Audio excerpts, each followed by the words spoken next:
혼자 고민하지 마세요. 함께 풀어가시죠. 질문에 답을 얻고 고민도 해소하는 목사님 이게 궁금해요 시간입니다.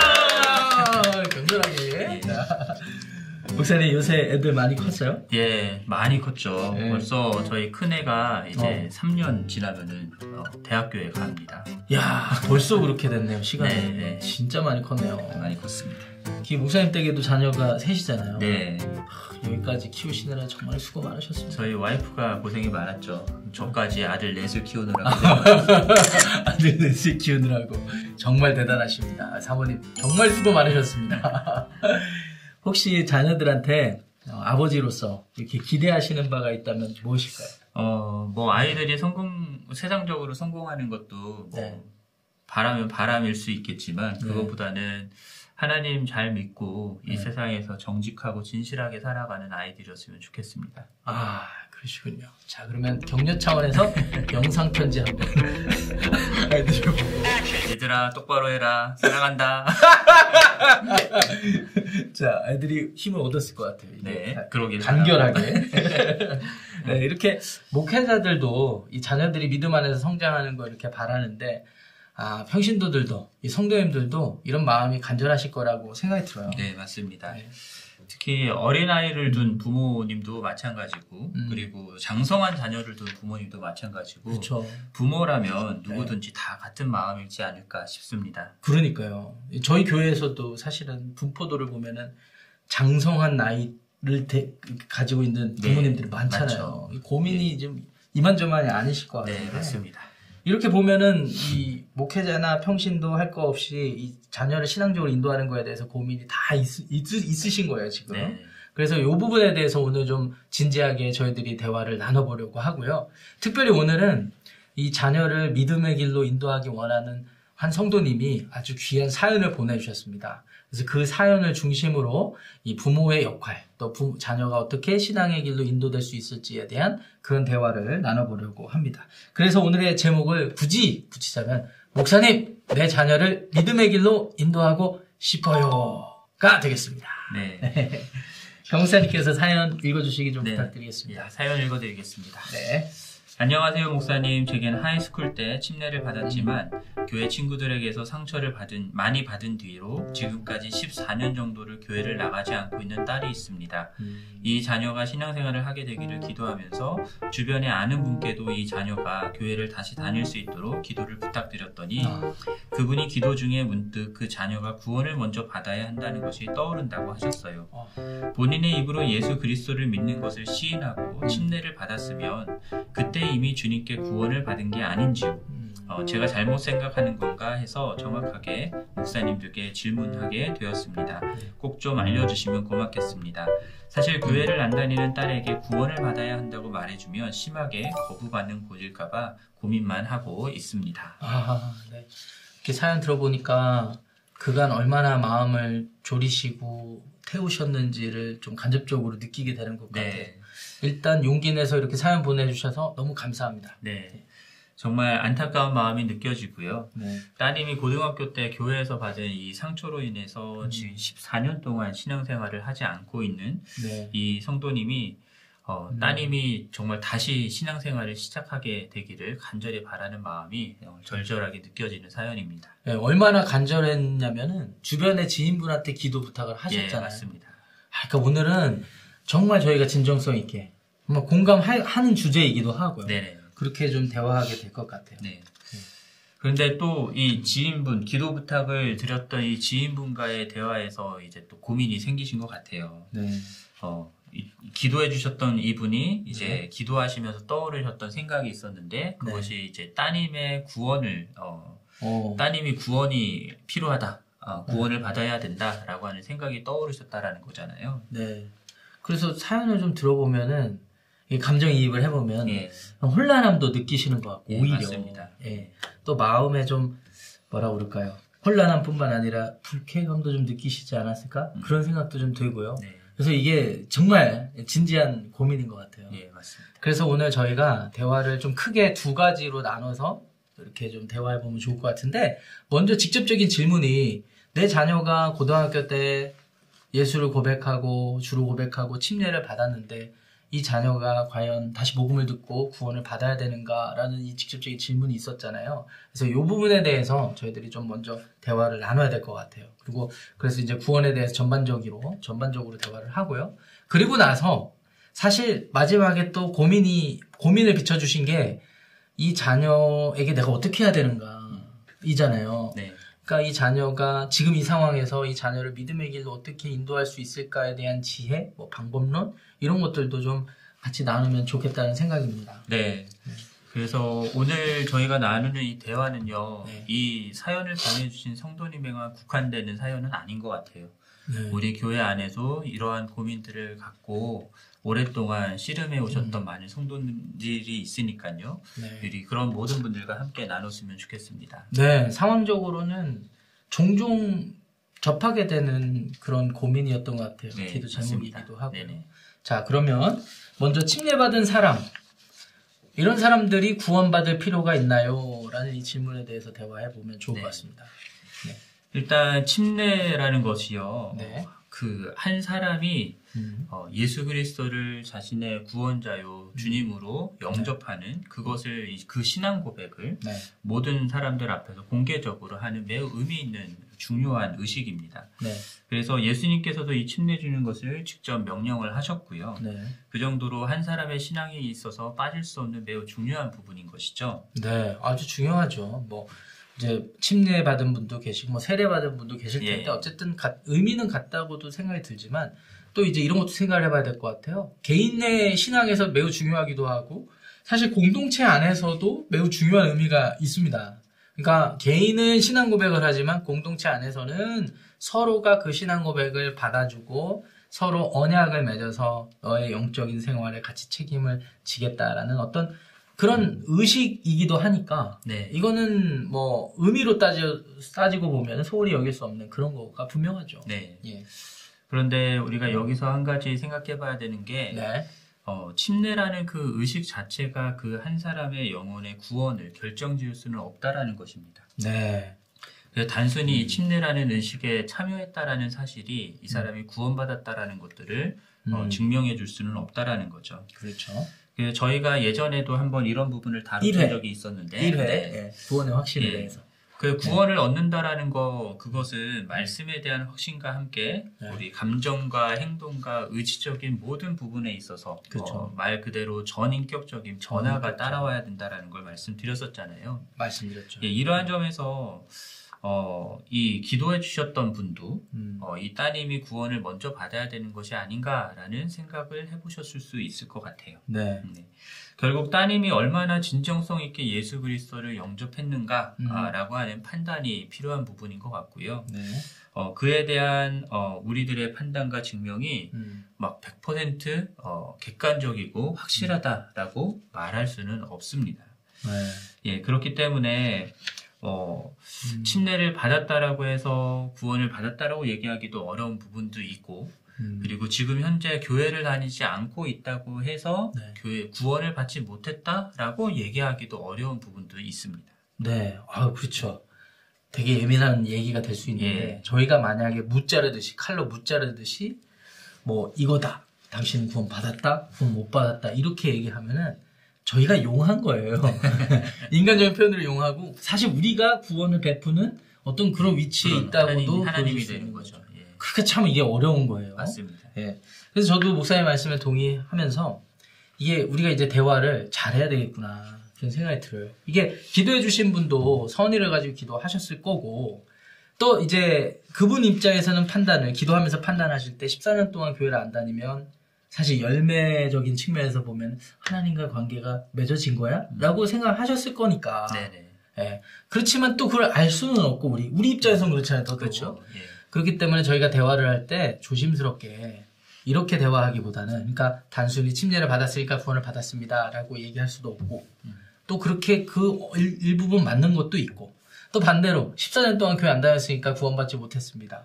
또 이렇게 얘기할 수도 없다는 거죠. 예, 네. 그렇기 때문에 저희가 대화의 초점을 좀 바꿔가지고 좀 이렇게 접근해보면 좋을 것 같아요. 하나님과의 관계. 우리 지금 사연 보내주신 성도님의 딸이 하나님과의 관계를 세우는 것에 좀 집중하자는 말이죠. 저는. 단순히 구원 받았다 안 받았다 무슨 출생 증명서 떼듯이 그런 식으로 대화하지 말자는 거예요. 네. 어차피 이 구원은요. 저희가 분명히 1회 때 목사님 이게 궁금해요. 1회 때 이 주제를 다뤘기 때문에 한번 그 영상도 보시면 좋겠고요. 구원은 결국은 하나님과의 직접적인 관계, 개인적인 관계 아니겠습니까? 요한복음 1장 13절 14절 말씀이 떠올라요. 13절에 영접하는 자 그 이름 예수 그리스도죠. 믿는 자에게 하나님의 자녀가 되는 권세를 주셨다고 했는데 그 다음 구절이 이것은 혈통으로나 육정으로나 사람으로 나는 게 아니다 라고 했거든요. 사실은 분명히. 그러니까 인간적인 어떤 다른 요소로부터 오는 건 아니고 직접적이고 관계적인 게 우선돼야 된다라는 게 이제 중요하다고 생각이 들고요. 네. 그렇기 때문에 이 부모의 입장에서도 그렇고 또 그 딸의 입장에서도 그렇고 우리가 같이 기도를 한다 하더라도 하나님과 그 따님과의 관계가 좀 맺어지거나 아니면 회복되거나 요거에 좀 초점을 맞춰줘야 된다고 생각이 듭니다. 네. 예. 그리고 또 기도하면서 초점을 맞춰야 되는 부분 중에 하나가 네. 결국은 이 교회 안에서 받은 상처 때문에 교회를 떠난 부분이니까요. 그렇죠. 이 상처받은 딸의 이 상처도 주님께서 치유해 주시기를 위해서 계속 기도하고 또 교회와 좋은 교회와 다시 연결될 수 있도록 계속 기도하는 것이 필요하지 않을까 싶습니다. 네. 그래서 저희가 그 따님이 이제 구원을 받아야 된다, 또는 이렇게 이미 받았다 또는 받아야 한다라고 이렇게 진단하는 것 자체가 저희들에게는 좀 부적절한 부분인 것 같고요. 그렇죠. 예, 말씀하셨던 것처럼 따님과의 하나님과의 삶 관계라고 하는 부분 그리고 하나님이 그 따님의 삶 속에 정말 자신을 나타내 주시기를 위해서 우리가 계속해서 기도하는 것들이 필요할 것 같습니다. 네. 그리고 하나님께서 또 부모님을 통해서 그리고 주변에 혹 좋은 교회들이 있다고 한다면 그 교회들을 통해서 이 따님이 하나님과의 관계를 다시금 잘 회복해 나가고 교회와의 관계도 잘 회복해 나갈 수 있도록 이게 구체적으로 도울 수 있는 부분들을 위해서 기도하고 돕는 것들이 필요할 것 같아요. 네, 되게 구체적이고 현실적인 걸 좀 너무 많이 말씀해 주셨어요. 지금 그 말씀을 하시니까 자연스럽게 저희가 대화를 그럼 이제 부모 입장에서 어떻게 이 자녀에게 지금 이 상황 보면은 지금 현실에 지금 고민이 많잖아요. 그래서 지혜를 좀 나눠드리고 같이 방법론에 대해서 좀 대화를 이어가면 좋겠습니다. 예.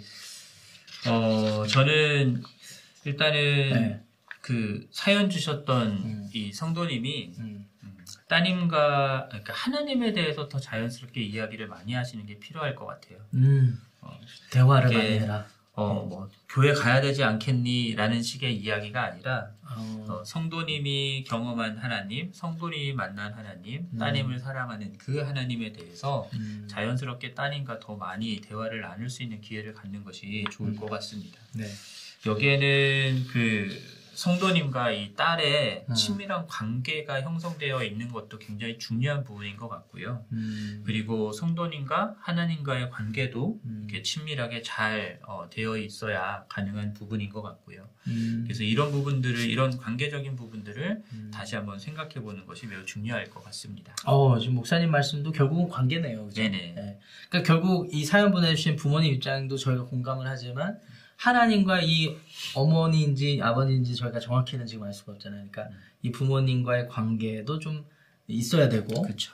그리고 딸과의 아주 신뢰 관계도 분명히 있어야 되고, 네네. 그래야 이게 하나님에 대해서 다 자연스럽게 대화가 이루어지기도 그렇죠. 하는 거니까요. 네. 저 동의합니다. 네. 이렇게 보면은 부모와 자녀 간의 대화도 이렇게 보면은 종종 일방적으로 흘러갈 때가 참 많은데요. 사실 신앙에 대해서 대화하다 보면 더 그럴 때가 있는 것 같아요. 맞습니다. 그런 면에서 보면은 부모님 입장에서도 뭔가를 점검해 보는 것도 필요하겠다 싶습니다. 뭐 예를 들면은 부모님이 자녀에 대해서 신앙에 대한 기대치가 나름 다 있으실 거잖아요. 그럼 그 기대치가 너무 주관적인 건 아닌지, 딸에게 너무 부담이 되는 건 아닐지, 이런 것도 한번 스스로가 점검해 보시는 건 좋을 것 같아요. 좋은 대화를 위해서 말이죠. 뭐 예를 들면은, 야, 엄마가 생각하는 제대로 된 신앙생활, 구원받은 증거는 무조건 예배를 하루도 안 빠지는 거야. 주일날 교회 가는 거야. 뭐 이런 식의 인상이 딱 돼버리면 대화가 어렵죠. 네, 맞습니다. 하루라도 뭐 교회 빠지면 대화를 못 하는 거 아닙니까? 그러니까 이게 신앙적인 본질에 대해서 제대로 좀 대화를 하려면 스스로도 좀 이렇게 점검해 보는 게 필요하다라는 말씀을 좀 드리는 거예요. 네. 얼핏 보면 지금 고등학교 때 교회를 어떤 이유로 하여튼 떠나셔서 14년이 흘렀다면 못해도 산수를 잘 못하지만 대충 계산을 때려봐도 한 30대 그렇죠. 30. 이후, 그러니까 30대 이상은 되시는 분인데 네. 지금 요새 유스 애들도 데려놓고 신앙 얘기하면은 들을까 말까 할 나이인데 이제 동등된 인격체로서 좀 존중해 주시고 끊임없이 대화하시려고 하는 게 필요하지 않나라는 생각입니다. 네. 그래서 이 따님이 정말로 구원받았다라고 한다면 네. 언젠가는 하나님의 은혜 아래서 다시금 주님 품으로 돌아오게 될 것이니까요. 아멘. 기도하면서 관계를 잘 쌓아가고 기다려주시고 인내하시는 것, 그것이 제일 중요할 것 같아요. 네, 지금 말씀하시니까 옛날에 그 어거스틴이 돌아오기를 그렇게 기도하고 바랬던 모니카 여사님이 생각나네요. 네, 힘내십시오. 네. 네. 따님 주변에 이제 관계를 쌓고 또 다친 딸의 마음을 이렇게 잘 열어줄 수 있는 그런 좋은 공동체에 도움을 요청하는 것도 현실적인 방법이 될 수 있지 않을까 싶습니다. 네. 이게 또 정말 안타까운 일이지만 교회에서 이런 일이 일어나면 안 되지만 교회 안에서 상처를 받고 교회를 떠나게 된 케이스니까요. 네. 근데 모든 교회가 그렇지만은 않다라는 거, 그리고 그렇죠. 정말 좋은 공동체에서 하나님의 사랑과 은혜를 나눌 수 있는 그런 사람들이 있다라는 거, 그거를 경험할 수 있게 도와주는 부분도 너무 중요한 부분일 것 같습니다. 네, 그래서 혹시 조심스럽게 좀 말씀드리고 싶은 거는 혹 지금 이 지역에 있고 그 상처받은 교회가 저희 교회라면 좀 너무 안타깝지만 혹시 지금에라도 저희에게 좀 나눠주실 수 있다면은 저희가 같이 기도하면서 도울 길을 좀 찾아보고요. 아니라면은 다른 주에 있고 다른 지역에 있다면은 좀 그 지역에 있는 현실적인 어떤 교회들을 놓고 같이 기도해보고 그 교회와 컨택해서 같이 기도하는 것도 정말 구체적인 방법이 될 것 같아요. 네, 맞습니다. 근데 저는 무엇보다도 이 사연 보내주신 성도님의 마음이 너무 귀하다는 생각이 들어요. 그래서 오히려 성도님들, 그 성도님께 좀 말씀을 드리고 싶은 거는 마음에 좀 여유가 필요하지 않나 이런 생각이 듭니다.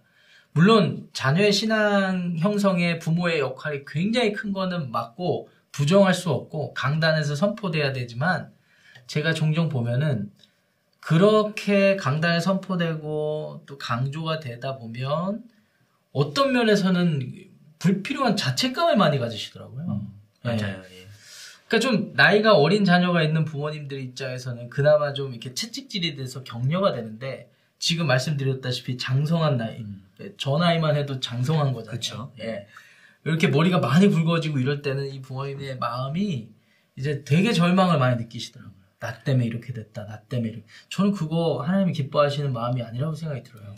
사실 그렇게 마음이 들 수밖에 없는 것도 이해되지만 사실 그런 마음을 계속 갖고 있는 것도 본인에게도 안 좋고 그렇죠. 자녀와의 관계에서도 좋지는 않을 것 같아요. 맞습니다. 그러니까 지금 이 시점에는 정말 자책감이 있으시다면 그것도 좀 내려놓고 또 그게 있으면 또 조바심이 생기잖아요. 조바심이 생기면 뭐 가진 수단을 다 또 사용하게 되고 아까 강조하셨던 관계가 중요한데 그 관계가 아주 부자연스러워지게 되니까 이런 마음들을 좀 점검해 보시고 하나님과의 관계에서 좀 해결하면 좋을 것 같습니다. 무엇보다도 좀 하나님이 어차피 하실 일이고 그렇다면은 하나님이 일하시면 기대하는 마음으로 인내하는 거 그거 참 중요할 것 같아요. 아까 인내하는 거 말씀하셨잖아요. 네, 맞습니다.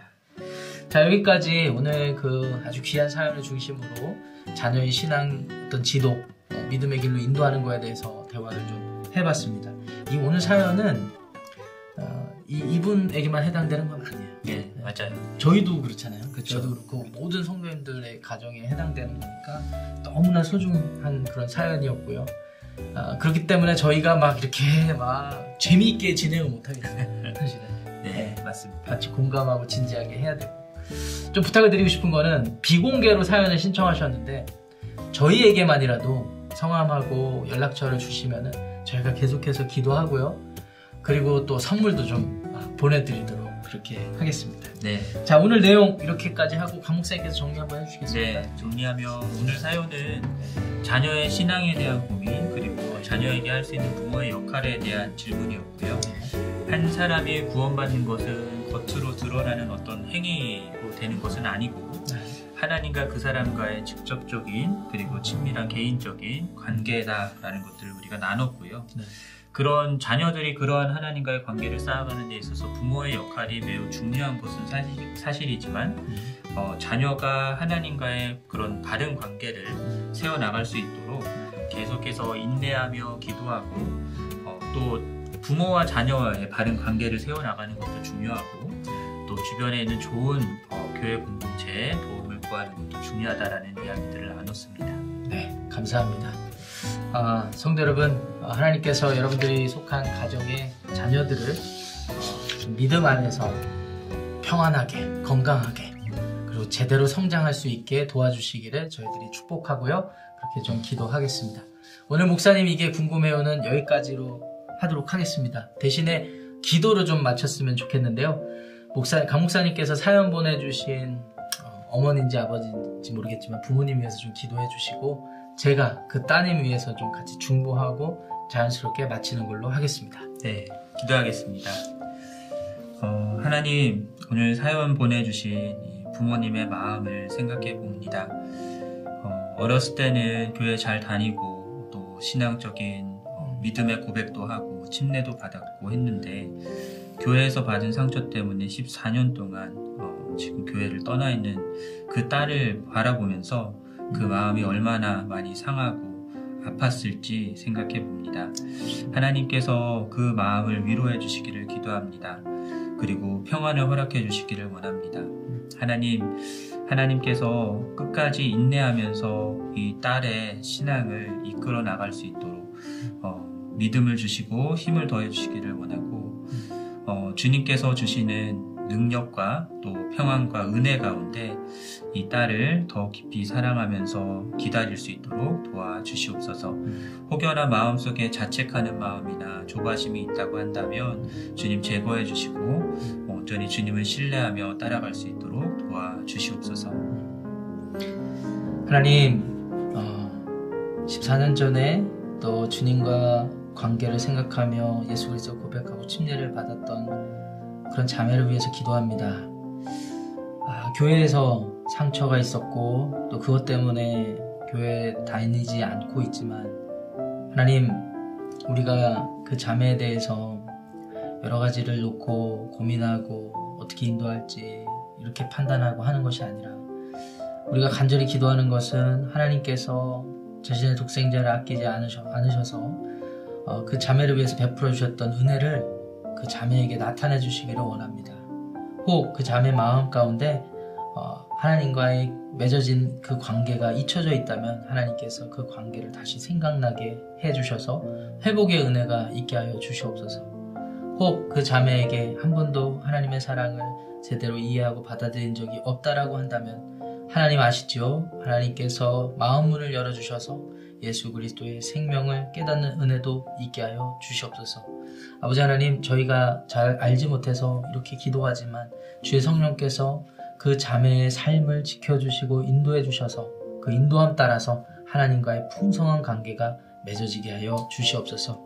혹 성령께서 인도해 주신다면 주변에 영향을 미칠 수 있는 좋은 사람들 붙여주시고 또 좋은 교회에 만나게 해주셔서 닫혀졌던 마음 또 마음에 있는 상처들이 해결되고 치유될 수 있는 은혜 또한 허락하여 주시옵소서. 감사드리며 예수 그리스도 이름으로 축복하며 기도합니다. 아멘.